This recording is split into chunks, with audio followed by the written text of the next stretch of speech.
Okay, we're doing forensic science, examining skulls to determine race and gender. First thing you do when you walk up to the table is you identify the skull. Which one do you have? In this case, it's number two. Doesn't mean it's always going to be number two. Keep in mind. The jaw and the skull are separate. They are not together. That's real world. Understand this is plastic. It's not real bone. It's just a representation of the skull that you see. So I've printed up. Comes out of your textbook, so you don't have to flip through there. There are different attributes of male and female. So you notice on this one, it's got the brow ridge, which is a male attribute. Um, Also, it's kind of more defined. It's not a softer curve. Flip over to the next one, which is the female. The brow ridge is not as prominent on the female. Skull we have is more prominent brow ridge. You look at the back of the skull, it has the bump, the occipital condyle right there, which is what is a male attribute also.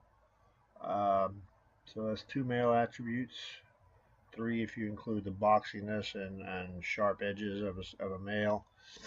So make a list of what are male and female attributes, and majority goes to what it is.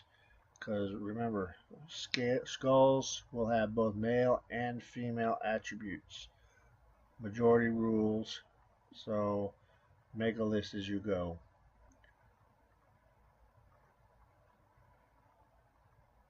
Right?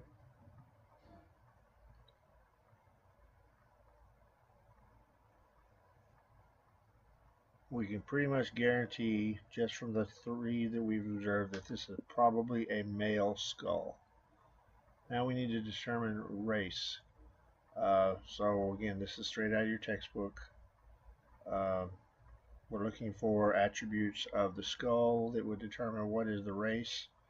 You'll notice on this, if you take a straight edge and you line it up on the spots on the face that it will touch, uh, where does it line up? Where does it not touch? We're going to go ahead and sketch it out here, and then you can do it in a real skull. So I'm just going to lay the straight edge here on the on the nose ridge, and hits the teeth. It does not hit the nasal sill at the bottom. Look at the jawline. This has got an arch at the bottom, sagittal arch, or sagittal contour is arched, is what it's going to say. Look at the nose, the nasal opening. It's a little bit longer than it is wide, but still, it's a possibility. You look at it all. Look at the overall appearance of the skull.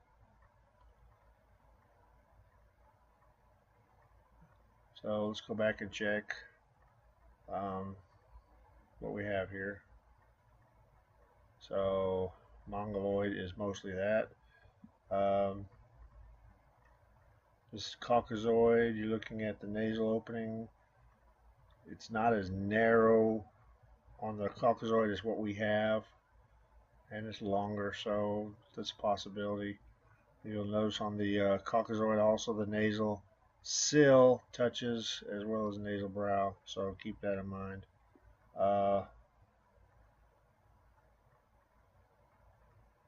On the Africoid, it's got the nasal sill is hardly present. The one we've got has got a nasal sill. So see right there. Again, Caucasoid, but it's on a Caucasoid it comes out farther. The nasal sill comes out farther than what we have. So probably not as a guess.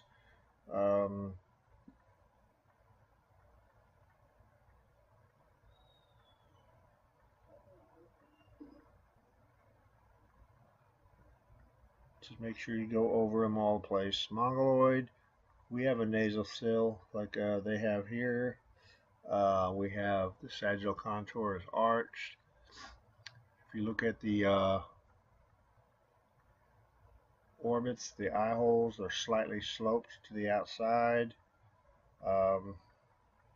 So If I had to guess, I would just say this is a Mongoloid male. So we're going to go ahead and record this on our handout if we're doing the test. But for this, I'm just going to rip off this thing and see what it is. And again, I didn't know going into this what this was, guys. So I may be totally wrong. Let me see.